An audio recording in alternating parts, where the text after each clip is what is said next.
expulsar 4 puntos, ¿verdad?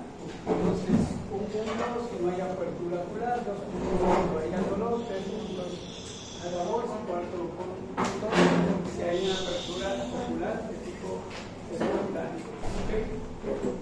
La segunda cuestión que nosotros vamos a valorar en la escala de coma de Glasgow es la respuesta verbal. Siempre se busca la mejor respuesta. Entonces, dentro de la respuesta verbal tenemos al paciente que no tiene ninguna respuesta verbal y le damos un punto, el que tiene sonidos incomprensibles le damos 2 puntos, el que tiene palabras incoherentes 3 puntos y el que responde pero de manera confusa 4 puntos y el paciente que está orientado. Siempre buscando, como repito, la mejor evaluación.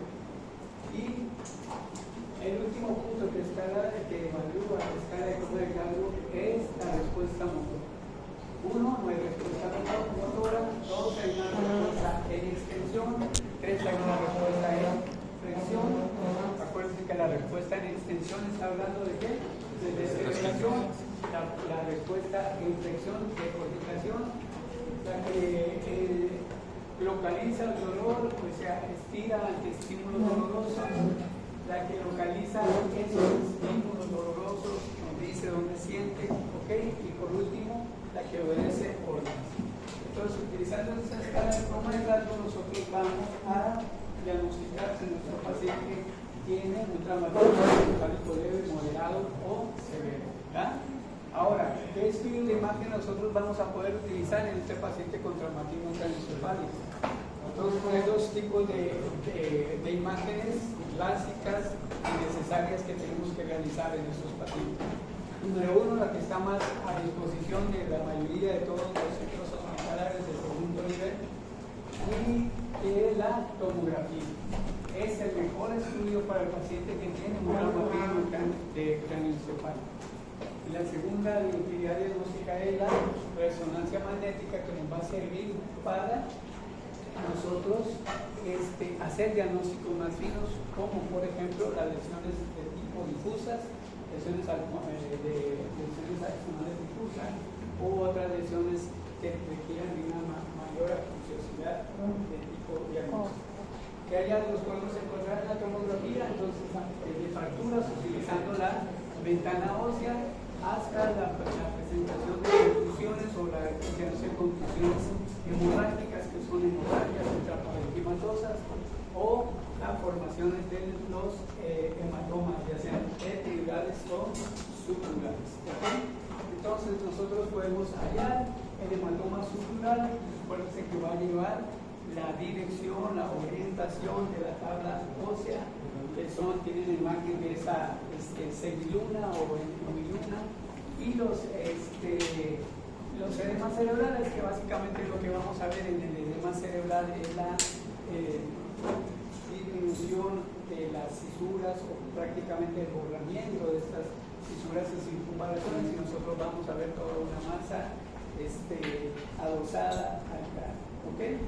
Ahora, dentro del manejo del traumatismo craneoencefálico, nosotros debemos de impedir esas 9 alzas que suelen ser mortales para el paciente con traumatismo craneoencefálico. Número 1, debemos de prevenir que el paciente no tenga ¿qué? Hipoxia. Al haber hipoxia, va a haber isquemia, y al haber isquemia va a haber mayor lesión de edema citológico y va a haber mayor lesión cerebral. La hipotensión vuelve a lo mismo, cae la misma fisiopatología que la hipoxia. Disminución de la oxigenación, aumento de la isquemia y mayor lesión citotóxica. La hipercapnia es igual. La hipercapnia entonces nos va a favorecer la presencia de hiperventilación, y al hiperventilar vamos a producir nuevamente un vasoespasmo, isquemia y daño cerebral. ¿Okay? La hipoalbuminemia, recuérdense, la albúmina es el transportador corporal de todas las sustancias que nosotros le coloquemos al cuerpo. Entonces, si tenemos una albúmina baja, va a haber menos transportación. En una albúmina baja vamos a tener mayor escape de plasma al exterior, y vamos a tener mayor presencia de la hipertermia. ¿Qué produce la hipertermia? Un aumento en el metabolismo, un aumento en la circulación local y entonces vamos a tener mayor daño cerebral. Las hipoglicemias, recuérdense, el cerebro necesita de energía. ¿Cuáles son las dos energías importantes de la célula nerviosa? Oxígeno y glucosa. Si tenemos disminución de la glucosa, estas neuronas no van a tener cómo defenderse, estas neuronas van a tener alteraciones metabólicas y obviamente van a sufrir daño.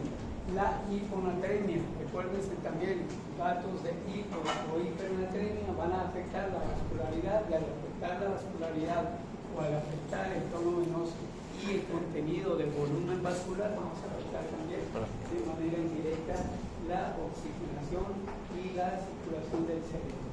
¿Ok? Entonces, hiperglicemias aumenta entonces la osmolaridad y produce mayor edema cerebral. Entonces eso hay que tener bien cuidado en el manejo de pacientes con traumatismos craneoencefálicos. A que son las 9 áreas. Y básicamente el manejo del paciente con traumatismo craneoencefálico, esto lo van a ver ustedes de manera más detallada cuando vean el ADLS, pero básicamente hay maniobras que se deben de realizar prehospitalarias y hospitalarias. En las maniobras prehospitalarias nosotros tenemos que tener control de cabeza y cuello. ¿Qué quiere decir control de cabeza y cuello? Tiene que ver con la estabilización de la cabeza, con la estabilización del cuello, con la colocación de un collarín para evitar lesiones de columna cervical y sobre todo colocar la cabeza a un ángulo mayor de 30 grados. ¿Con el fin de qué? De mejorar la perfusión cerebral sin causar un aumento en la presión intracranial. Entonces, básicamente es eso. Segundo, obviamente, asegurar una vía aérea. La vía aérea segura es bien importante, sobre todo en aquellos pacientes que vienen con traumatismos craneoencefálicos severos. ¿Cómo se diagnostica un traumatismo craneoencefálico severo? ¿Qué tipo de valoración por escala de Coma de Glasgow tiene? 8. De menor de 8 hasta 3, ¿no? Entonces de 3 a 8 es un traumatismo craneoencefálico severo. Esos pacientes tienen con un deterioro neurológico importante, ellos no van a defender la vía aérea de estos pacientes. Hay que asegurar la vía aérea como primera instancia a través de una intubación orotraqueal, una ventilación de tipo invasivo. ¿Cuál es la primera maniobra antiedema para el cerebro? La ventilación. Si nosotros a través de la ventilación le vamos a aportar oxígeno, vamos a manejar los niveles de CO2 y obviamente eso va a ser la primera maniobra e inclusive la más efectiva para el manejo del edema cerebral. Una vez que tenemos al paciente intubado, ya canalizamos una vía o 2 vías dependiendo del estado clínico del paciente. ¿Cuándo un paciente requiere de 2 vías de acceso venoso circulatorio? ¿En qué momento?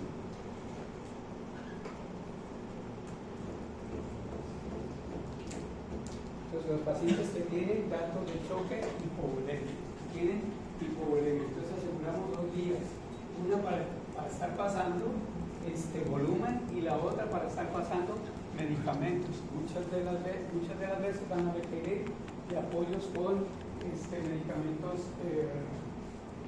que aumenten la presión, como son las aminas vasoactivas. Entonces esas se van a colocar a través de una línea periférica en particular y la otra vamos a utilizar para aumentar la volemia. Entonces, control de cabeza y cuello, una vía aérea permeable y segura, una vía circulatoria también permeable y segura. Posteriormente lo que nosotros vamos a hacer es visualizar el déficit neurológico de este paciente para decidir si a este paciente lo vamos a someter a un estudio de imagen y qué tipo de estudio de imagen vamos a someter a este paciente. Regularmente lo vamos a someter a una tomografía del cráneo en fase ¿qué? En fase 5. Podemos hacer ventana ósea para ver lesiones óseas en cuanto a fracturas, que ya recordamos que las fracturas pueden ser lineales, deprimidas o no, y eso va a estar relacionado con la mecánica de la producción de traumatismo craneoencefálico. Y por último, entonces, la exposición total del cuerpo para ver otro tipo de lesiones que se nos pueden estar pasando, que pueden estar condicionando el deterioro neurológico, ¿verdad? Si estos pacientes tienen fracturas, tienen otras heridas en la piel, tienen otras alteraciones que se nos escapen en la primera valoración. ¿Okay? Es bien importante en estos pacientes tener el apoyo de un familiar o de alguien que estuvo presente en el evento para que nos hablen de cómo fue la cinemática de la colisión o de la caída. Es importante que nos dé historia de medicamentos que utilizan, que nos dé historia de su comportamiento social, si el paciente es alcohólico, si es adicto, todo eso hay que hacer. A estos pacientes hay que pedirles también un screen para toxicología. Entonces hay que ver, se pide a través de una muestra de orina los básicos que son para cocaína, para marihuana, para alcohol, para anfetaminas. Eso nos puede ayudar. ¿Okay? Muy bien. Entonces, ¿en qué nos vamos a centrar? En la atención del paciente con traumatismo craneoencefálico. Guardamos vía respiratoria, circulación, posteriormente al examen neurológico. ¿Cómo lo vamos a seguir monitorizando este paciente? A través de la aplicación de la escala de coma de Glasgow. Y dependiendo de qué tan complicado esté nuestro paciente, nosotros debemos de indicarle esa escala de coma de Glasgow cada 2, cada 4 horas. ¿Okay? Si el paciente lo intubamos y está en sedación y está en relajación y lo inducimos en un coma barbitúrico para el tratamiento del traumatismo craneoencefálico leve, pues este paciente lo que tenemos que hacer es revalorarlo de 24 a 48 horas. Entonces, paciente lo vamos a hacer escala de coma de Glasgow. La escala de coma de Glasgow va a estar indicada para monitoreo de los pacientes con traumatismo craneoencefálico leve a moderado o severo. Los inducimos a coma barbitúrico, son infusiones de midazolam y otro relajante muscular, que regularmente es el tiopental, y lo dejamos por 24 a 48 horas. 24 a 48 horas, quitamos sedantes, quitamos relajantes, hacemos un examen neurológico, vemos la respuesta fotopupilar, vemos si hay localización de dolor, si hay movimientos o si hay datos de focalización. En dado caso de que no lo haya, volvemos otra vez a sedar al paciente otras 48 horas y vamos viendo cómo él va evolucionando. Si el paciente mantiene una reacción pupilar midriática o miótica, estamos hablando de lesiones de ¿qué? ¿Lesiones de qué? De tallo cerebral. Y esas lesiones de tallo cerebral van a condicionar hernias sulcales, que esas no son compatibles con la vida, y el paciente prácticamente o clínicamente no tiene un buen diagnóstico. ¿Cómo definimos muerte cerebral en el paciente con traumatismo craneoencefálico leve? A través de la práctica de un electroencefalograma. Igual el electroencefalograma, como cuando practicamos un electrocardiograma en el paciente que ya falleció, debe de mostrarnos una línea isoeléctrica sin actividad neurológica a ningún nivel de las diferentes fases cerebrales que hemos colocado los electrodos. ¿Se entiende? Ok, correcto. Entonces, debemos de, en estos pacientes, por ejemplo, que tienen alteraciones por algunas drogas, como es la utilización de cocaína o la utilización de que están utilizando ahorita mucho, ¿cómo se llama? El fentanilo. Entonces hay que revertirlos con naloxona.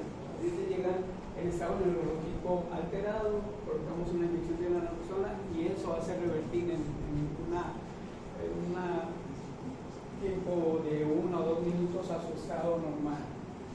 O si los pacientes vienen intoxicados con benzodiazepinas, también utilizamos antídotos para las benzodiazepinas, que es el flumazenil, y los pacientes vuelven otra vez a su estado neurológico.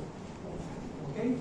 Entonces, doctor, ¿por qué se inducen los pacientes con una severidad vasca o grave? ¿Por qué se inducen? El metabolismo.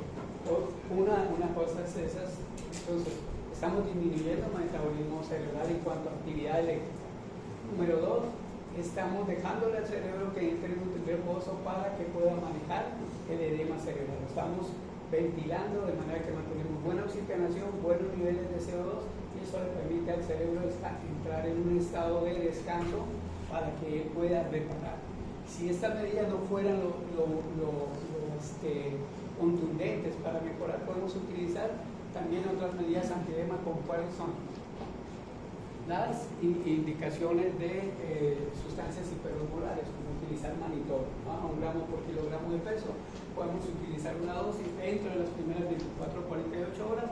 Si no tengo manitol, puedo utilizar entonces furosemide, que también nos va a producir una diuresis de sodio y nos va a producir entonces menor volumen, podemos ayudar a ese paciente.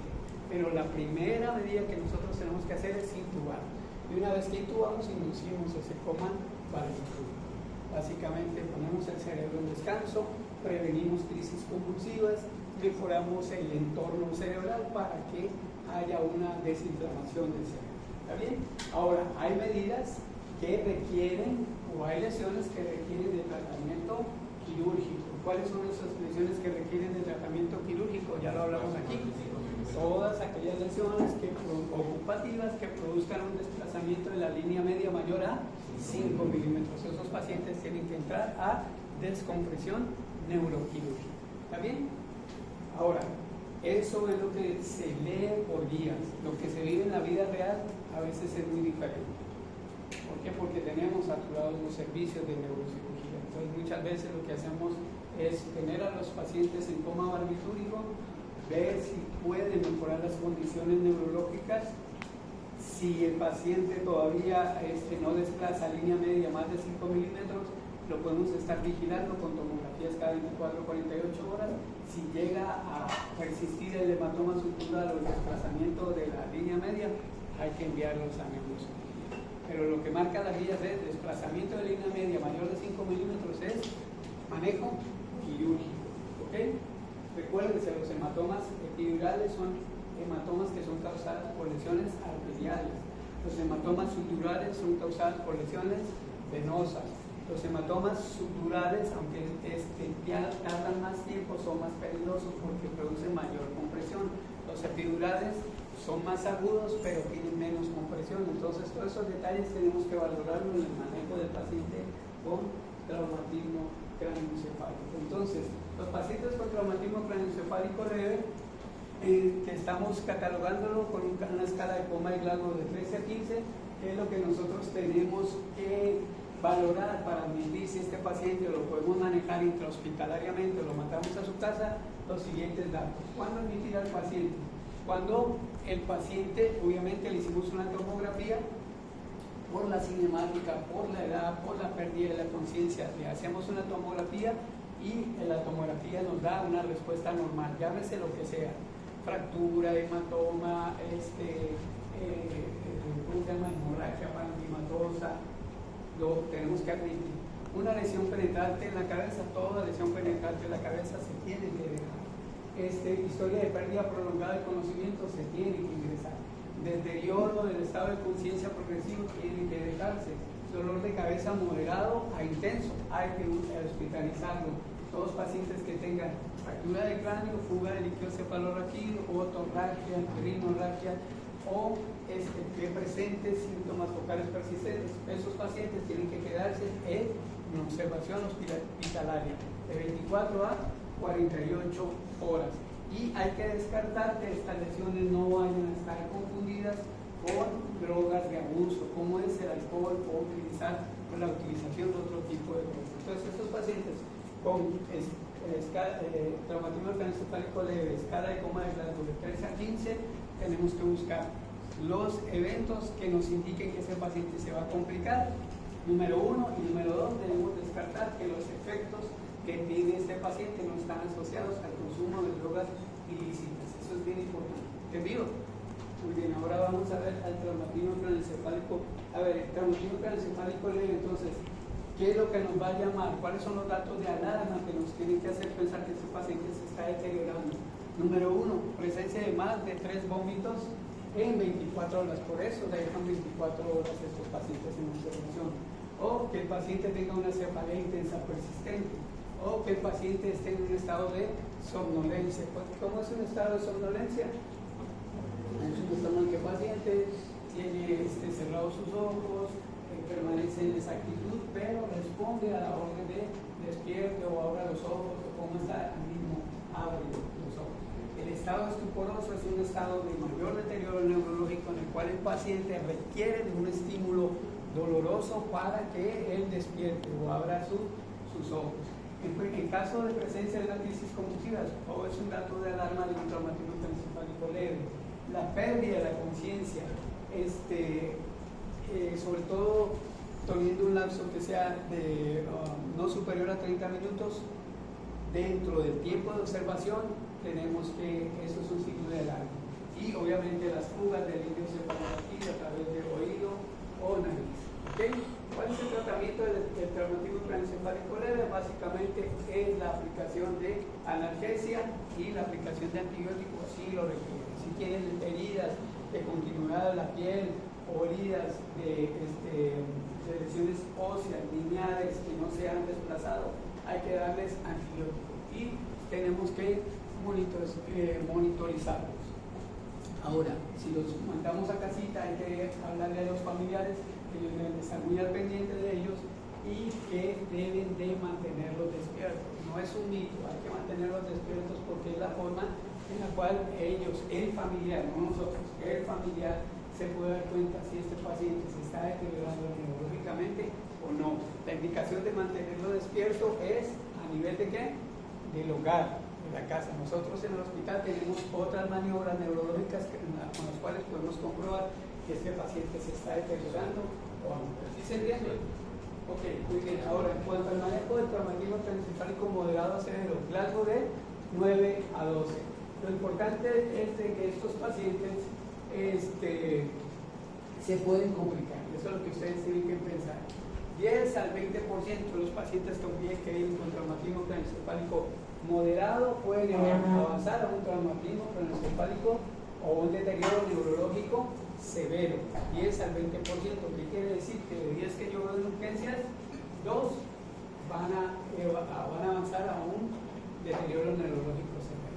Entonces, aquí es bien importante ver el seguimiento neurológico. Estos pacientes sí, hay que hacer escala de coma de Glasgow cada hora, cada 2 horas, dependiendo la tipo de lesión, la cinemática. Siempre la cinemática es bien importante. No es lo mismo de un paciente que cae de la moto al frenar y se golpea, va sin casco, golpea, a que haya recibido un impacto, ya sea por detrás, por delante o lateral, que lo catapulte y que le cause una cinemática de una mecánica de lesión traumática bien importante.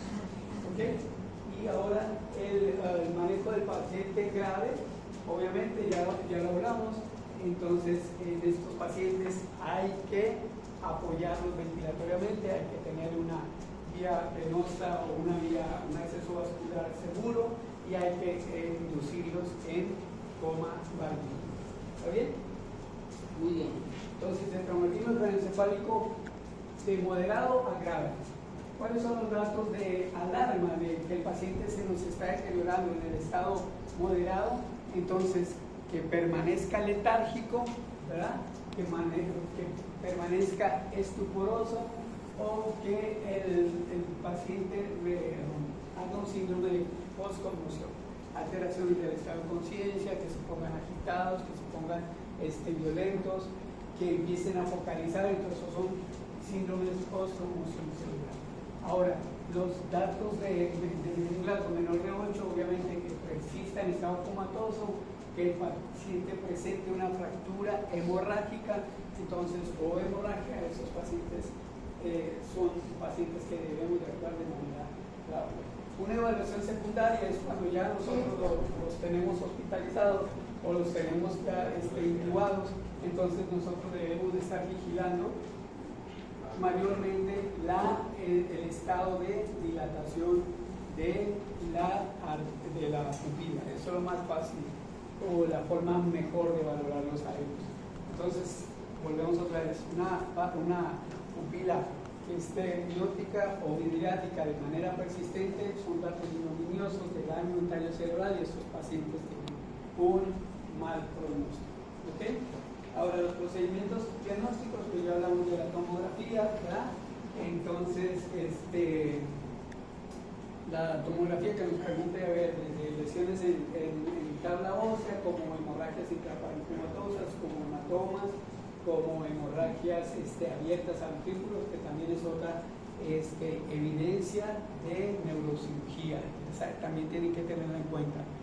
La hemorragia intraparenquimatosa que abre a ventrículos, que la hemorragia comunica al sistema ventricular, requiere de manejo neuroquirúrgico, porque hay que evacuar esa sangre o ese hematoma que está penetrando al sistema ventricular y que obviamente va a aumentar la presión intracraneana y va a hacer que nuestro paciente fallezca por emergencia. Entonces, los líquidos, el manejo en urgencias básicamente es tener una vía venosa, empezar con líquidos intravenosos, ¿verdad? Reponer sangre si así lo requiere. ¿Qué es lo que nos dice aquí? Que tenemos que tener cuidado. ¿Se acuerdan de las 9 H's? Entonces, número 1, mantener una nueva volemia, ojo con la hipovolemia. Número 2, no vamos a utilizar soluciones que contengan glucosadas de un inicio. ¿Okay? Entonces, estos pacientes lo manejamos con solución Harman o en su defecto con solución fisiológica, pero no con soluciones glucosadas en un inicio. ¿Correcto? Perfecto, muy bien. Entonces, no debemos de sobrecargar al paciente con demasiados líquidos, utilizar el uso de líquidos hipotónicos, soluciones salinas o soluciones glucosadas, aquí soluciones glucosadas, corrección de la anticoagulación. Hay que tener cuidado en los pacientes que llegan con traumatismo craneoencefálico, sobre todo pacientes adultos o con valvulopatías. Hay que averiguar intencionalmente al familiar si estos pacientes tienen un esquema de anticoagulación, porque entonces tenemos que revertir esa anticoagulación. Si el paciente había estado tomando aspirina, ¿qué es lo que tenemos que solicitar para corregir su estado anticoagulante? Plaquetas. Si el paciente estaba utilizando warfarina porque tiene una valvulopatía o un retraso valvular, entonces hay que darle elementos K dependientes, vitamina K dependientes, hay que administrarle vitamina K.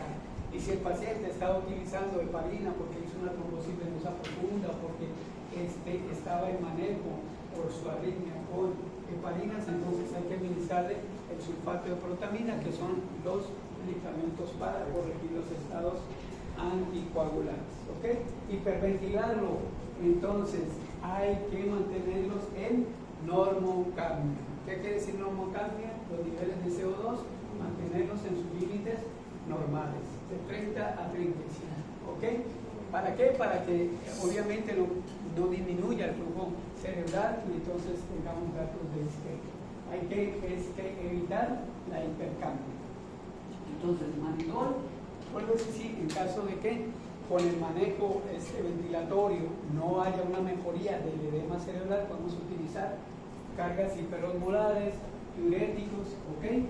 Eso es bien importante para el manejo del paciente con traumatismo craneoencefálico. Regularmente estos pacientes los manejamos en unidades de terapia intensiva, pero mientras podemos nosotros lograr el traslado de nuestros pacientes a estas unidades de terapia intensiva, debemos de colocarlos en la mejor situación para que él pueda tener una mejor evolución. Los barbitúricos, aquí entonces es una buena opción. Vamos a evitar las crisis convulsivas, vamos a mejorar el metabolismo cerebral, vamos a poner a descansar ese cerebro. Aguas con los barbitúricos porque producen disminución de la mecánica ventilatoria, entonces regularmente los utilizamos en los pacientes que vamos a intubar. Entonces, altas dosis con midazolam, ¿con el fin de qué? De controlar la presión intracraneana.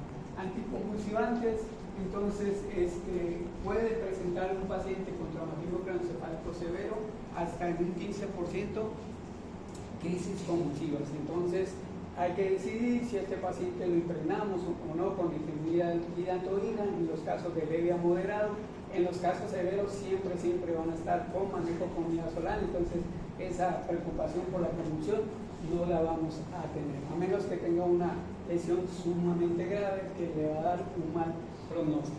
Entonces, estabilidad hemodinámica, entonces utilizar los medicamentos benzodiazepínicos cuando estén indicados. ¿Okay? El manejo quirúrgico, entonces acuérdense, hay que tener en cuanto a las lesiones de piel cabelludo un manejo aséptico, hacer la sutura, hacer el control hemorrágico, hacer la interconsulta con neurocirugía y evitar grandes pérdidas de sangre, sobre todo en las lesiones de scalp, porque son lesiones, son partes del cráneo que están muy vascularizadas en donde podemos perder volumen. Esto es importante. Un traumatismo craneoencefálico grave incluye normalizar la oxigenación, normalizar la presión sanguínea, corrección de la presión intracraneal cerebral, esas son las metas de nuestro manejo, ¿ok? Darle tromboprofilaxias mecánicas a estos pacientes porque tienen un estado procoagulante, entonces medidas mecánicas para esto. Control de la glucemia, todas las elevaciones de picos glucémicos van a empeorar el pronóstico de estos pacientes porque van a aumentar la osmolaridad de estos pacientes. Control agresivo de la fiebre es un fenómeno que es muy deteriorante para estos pacientes, entonces control agresivo es utilizar antipiréticos de manera honorario para evitar esos picos febriles. Si la fiebre se mantiene por arriba de 38 grados centígrados, pese a estar manejando paracetamol o dipirona en estos pacientes, a veces combinamos los dos, si persiste con fiebre de 38 grados, eso es un signo ignominioso de que el paciente tiene un problema muy severo y que va a tener un mal pronóstico, ¿ok? Y deberían de evitarse los glucocorticoides, solamente habría que definir en qué casos pueden utilizarse en caso de edemas cerebrales reactivos con pacientes que no tienen alteraciones metabólicas. Podemos intentar con series de manejo con dexametasona. Otros puntos claves en esto es bien importante, fíjense, pacientes con hematomas epidurales que tienen estupor o coma asociado a parálisis ipsilateral del motor ocular común y hemiparexia contralateral, estos pacientes por clínica pueden estar desarrollando ya una hernia transtentorial. Esto es un mal pronóstico. No tengo neurocirujano, no tengo electroencefalograma, entonces voy a utilizar la clínica. El paciente tiene un hematoma epidural, entró en estupor, está en coma, aunque lo esté ventilando, tiene parálisis del nervio motor ocular común y tiene una focalización contralateral. Este paciente muy probablemente está herniado, tiene un mal pronóstico. Un hematoma subdural, ¿ok? Entonces, asociado a alteraciones de somnolencia, del estado mental, además de los hallazgos neurológicos focales, nos está hablando de que estos pacientes tienen un hematoma subdural crónico y a veces son hallazgos inespecíficos. Entonces, esto nos sirve para pensar en un hematoma subdural crónico. Esos pacientes que tienen alteraciones del estado mental, que se mantienen somnolientos, que pueden avanzar a focalizaciones aguas con los hematomas subdurales. Esto en caso de que a veces no tengamos opción de realizar una tomografía, pero por la clínica siempre va a ser de ayuda y hay que aprender estos datos clínicos. En pacientes con hematomas subdurales agudos, este es un dato muy importante. Si tenemos un grosor más de 10 milímetros, ¿ok? Una puntuación de 9, menor de 9 en la escala de coma de Glasgow, que haya cambios en la fijación pupilar o asimetría pupilar, este paciente también debe derivarse a neurocirugía inmediata. Entonces, este es otro punto importante de la clínica. Pacientes con hematomas subdurales agudos, con un grosor de hematoma subdural agudo más de 10 milímetros, con cambios en el reflejo pupilar o en la formación de la pupila, requieren de manejo quirúrgico. ¿Okay? Con eso terminamos. Traumatismos craneoencefálicos. ¿Alguien iba a exponer crisis conclusivas? ¿Están listos y preparados? ¿O me sigo? ¿Ah? Yo les digo, oiga, a usted no los he dejado de exponer, ¿verdad? Necesito sus trabajos para una forma de evaluar. ¿Okay? conecte ¿cómo se llaman unos USB o el tiempo? Por favor. Bueno, ahora vamos a ver, vamos a entrar a ver rapidito porque no vamos a tener tiempo. Vamos a hablar de lo que es las crisis convulsivas y la epilepsia, ¿ok? Entonces, muy bien, entonces fíjense, vamos rapidito. Vamos a aprender cosas bien puntuales de esto porque es un tema a veces un poquito escabroso y un poquito difícil y un poquito confuso, pero vamos a aprender cosas bien puntuales. ¿Cómo definimos? Vamos a hablar de crisis convulsivas. En este momento nuestro cerebro está en ¿qué? En crisis convulsivas. ¿Cómo se define una crisis convulsiva? Entonces, es la aparición clínica de movimientos involuntarios que son causados por la descarga neuronal sin control y que se manifiestan con actividad motora. Esa es la definición de una crisis convulsiva. ¿Qué es? Una descarga eléctrica que se manifiesta con actividad motora, ¿verdad? Causada por una hiperpolarización de esa neurona, ya sea a nivel dendrítico o a nivel axonal. ¿Ok? La descarga eléctrica está controlada por iones o canales iónicos que nos van a causar un aumento o una disminución del voltaje y por ende una despolarización o una repolarización de las membranas. Entonces, los que son dependientes a canales de calcio, esos básicamente van a estar localizados en las conexiones interdendríticas, ¿ok?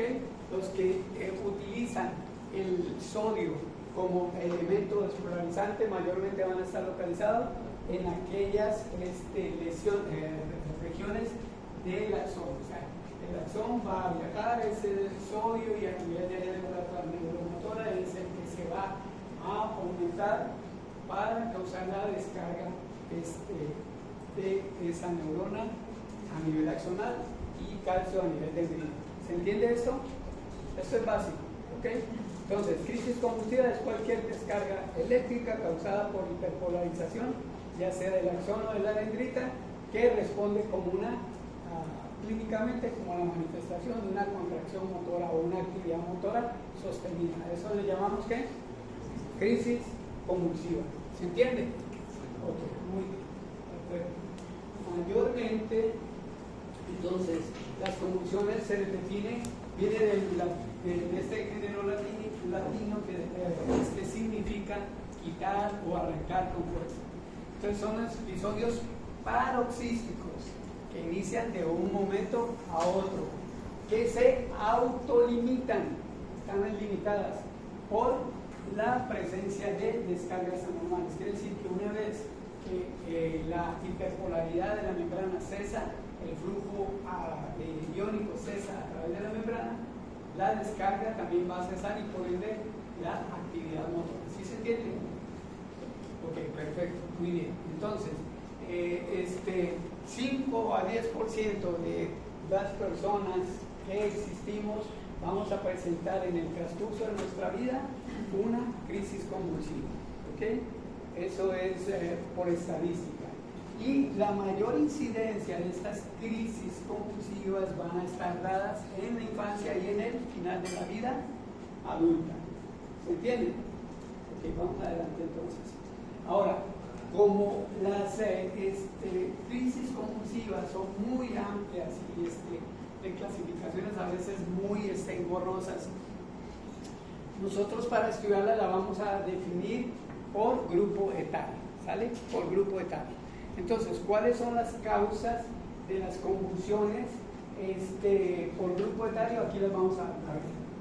Básicamente, en el recién nacido las causas son de tipo hipóxicas y metabólicas, ¿ok? Entonces, las causas de las crisis convulsivas en el recién nacido son de tipo, ¿qué? Hipóxicas o metabólicas. Entonces, las hipóxicas, obviamente, la deficiencia en el aporte de oxígeno que va a causar alteraciones en el cerebro que le denominamos encefalopatías y que están asociadas a una disminución del volumen sanguíneo que estos pacientitos tienen. Okay. Y la otra son metabólicos, cambios metabólicos abruptos, como son los datos de hipoglicemia, hiponatremia o hipernatremia, que pueden llegar inclusive a causarnos convulsiones, despolarizaciones sostenidas y estado de focalización incómoda. ¿Se entiende? Si estamos bien, entonces, crisis convulsivas en el recién nacido, ¿cuáles son sus causas? Hipóxicas y metabólicas. Perfecto. Ahora, vamos a la niñez. Vamos a la niñez, avanzamos en la edad. Entonces, la niñez, la mayoría de causas son idiopáticas, el número 1, y están asociadas a historias familiares o a historias genéticas, cambios hereditarios en esos pacientes. Vamos a ver cada una de ellas.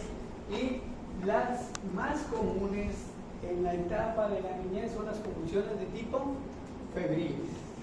Convulsiones de tipo febriles son las causas más comunes de crisis convulsivas en la niñez. Muy bien.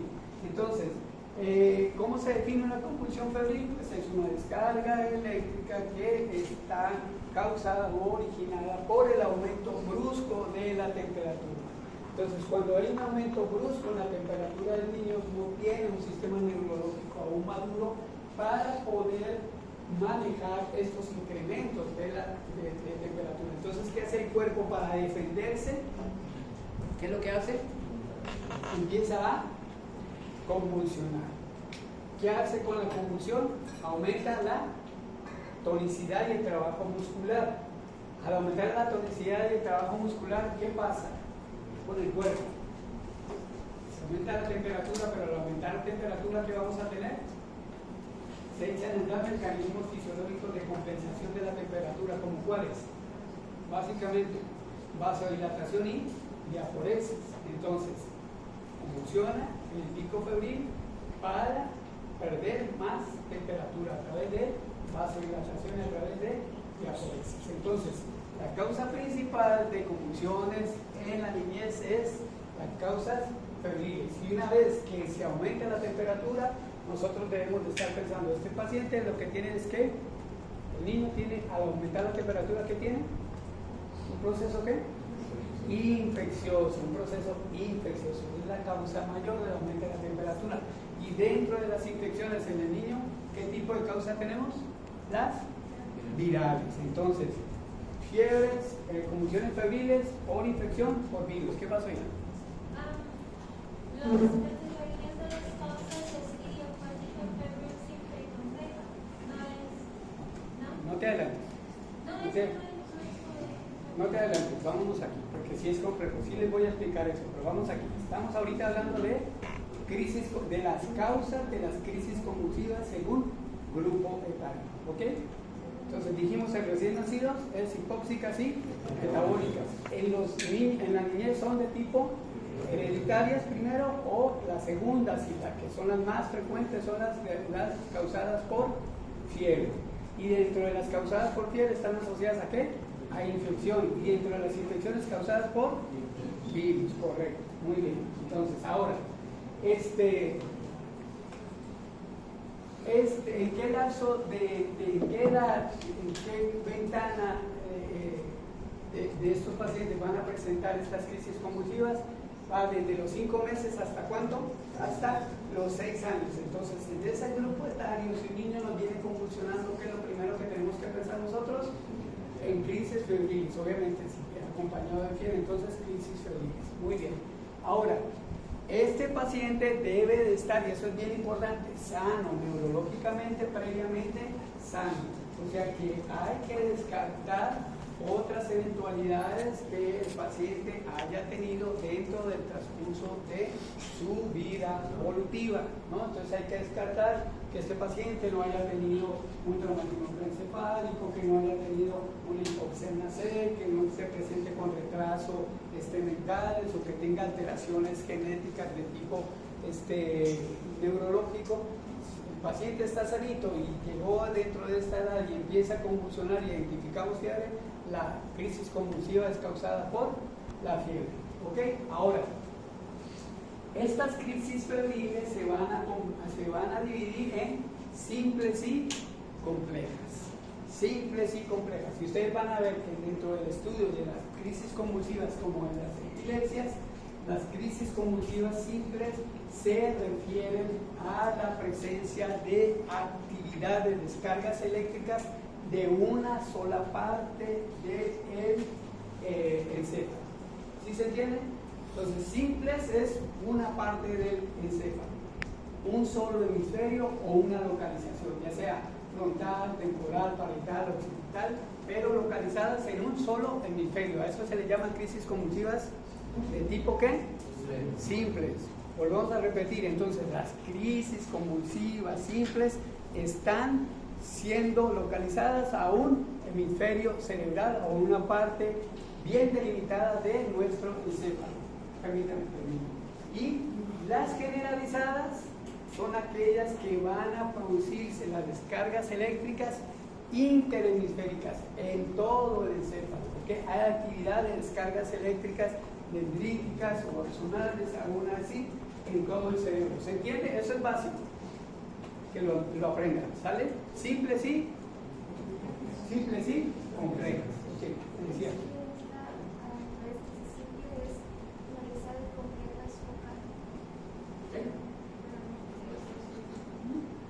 Así estamos bien, Entonces, simples, una sola zona, complejas, generalizadas, es todo el cerebro. Simples y... Pero es lo mismo complejo. Perdón, a ver, otra vez.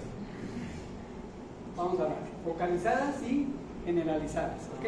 Focalizadas a una sola parte, generalizadas a todo el cerebro. ¿Sí se entiende ahí? Sí. Ok, ahora vamos a hablar de simples y complejas. Sí, me estoy confundiendo. Simples y complejas. Y lo estoy confundiendo a ustedes. Simples son aquellas que no participan la pérdida de la conciencia.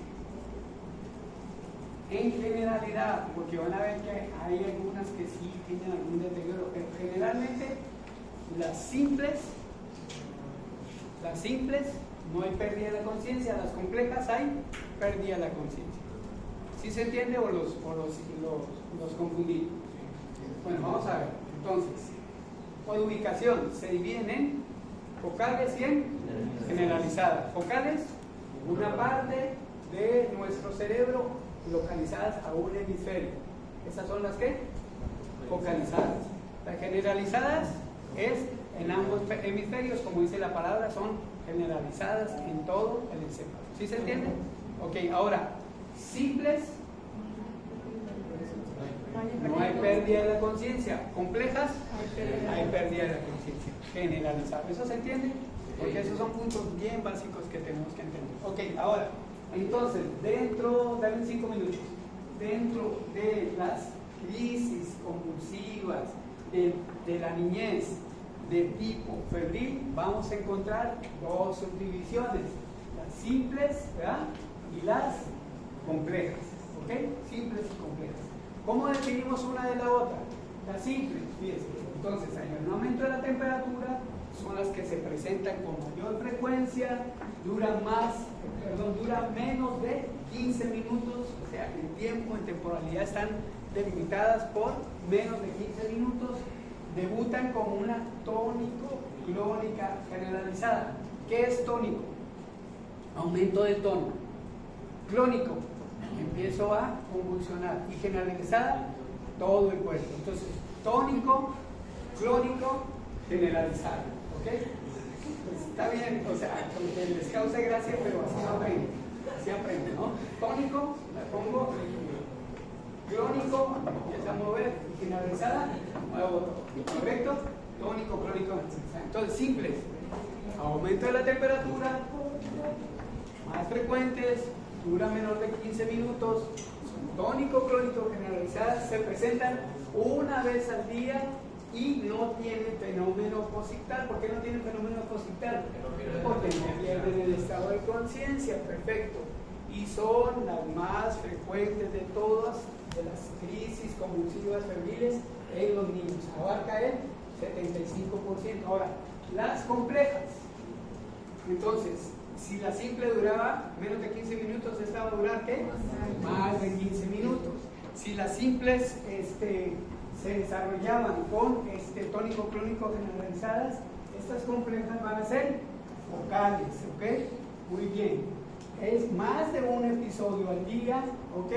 Presentan periodo posictal, ¿por qué? Porque la compleja, ¿qué? Pierde la conciencia, ¿ok? Aquí puede ser que sean originadas por aumento de la temperatura, pero también nos avisa de que aguas. Puede haber otra organicidad que esté causando esa crisis convulsiva. Por eso son importantes definir entre simples y complejas. Las simples son las más comunes, las más frecuentes, 75%. Las complejas son menos comunes y cuando tengamos una compleja, que dura más de 15 minutos, que son más episodios al día, ¿verdad? Que tiene periodo posictal, puede ser que sea nada más por fiebre, pero también hay que buscar que haya otro fenómeno de organicidad. Y entonces, si pueden progresar a ser generalizadas, ya no focales, sino generalizadas, y estas pueden convertirse en epilepsia. ¿Ok? ¿Estamos bien ahí? Sí. ¿Entendimos bien hasta ahí? Sí. Ok. Entonces, mire, esto ya nada más es a nivel de adolescencia. ¿Cuáles son las crisis, los orígenes de las crisis convulsivas de mayor etiología? Idiopáticas juveniles, que van a ser básicamente las que progresan de la etapa de la infancia y se van a seguir a nivel juvenil. O sea, estas síndromes de West o estas de Lennox, que no se pudieron curar en la infancia, van a seguir hacia las juveniles. Entonces siguen siendo idiopáticas juveniles. ¿Se entiende? ¿Se entiende? Ok, listo. Ahora, en la adolescencia, la segunda causa son traumáticas, traumatismos cráneoencefálicos. Y la tercera son infecciosas. Dentro de las infecciosas, la mayor es las neurocisticercosis, que es la larva del cisticerco que llegó al sistema nervioso central, que se empieza a enquistar, causa un proceso de inflamación localizado, y ese proceso de inflamación localizado va a generar descargas eléctricas y eso se va a convertir en una crisis convulsiva. Entonces son las causas en la adolescencia, son idiopáticas, traumáticas e infecciosas. En los adultos, la causa número 1 son, en los adultos jóvenes, traumatismos cráneoencefálicos. Cuando son parciales, ¿qué son parciales? O focalizadas, ¿verdad?